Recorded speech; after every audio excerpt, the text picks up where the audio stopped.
Alright then gang, so we saw in the last lesson how we took all of this logic out of the home component and we externalized it into a separate blog list component, and we passed props into that component, the data which it uses.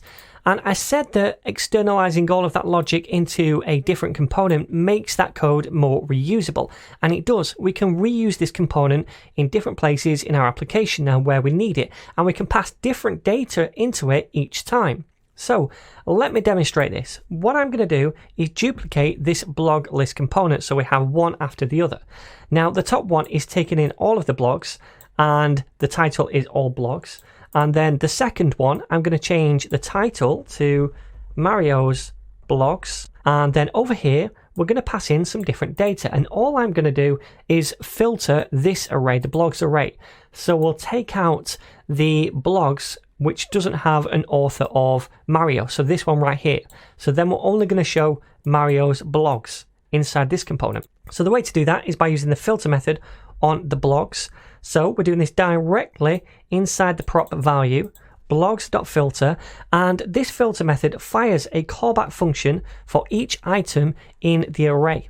Now, if we return true for that item, it keeps it in the array, and if we return false, it filters it out of the array, and then it returns a new array with only the items that we don't filter out of it included, and we're passing that data in then as a prop. Now what we want to do is therefore return true for this because that's Mario's, and true for this, but false for this, so it filters it out of the blogs array. So we take in the blog right here as an argument, let's do that, and then we just want to return a boolean true or false.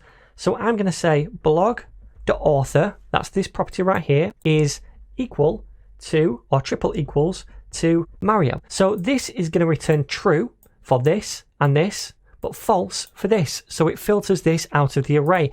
And that new filtered array is being passed through as the blogs data into this component.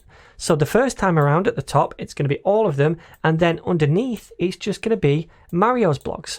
So you see how this blog list component can be reused, but we can use it with different data. And that makes it really useful for doing things like a search page, whereby the title matches the search term, for example. All right, so let's save this and make sure it works. So we see all the blogs at the top, all three of them, and then down here we only see Mario's blogs. All right then, so next up I'm going to show you how we can update the state by deleting items from this array.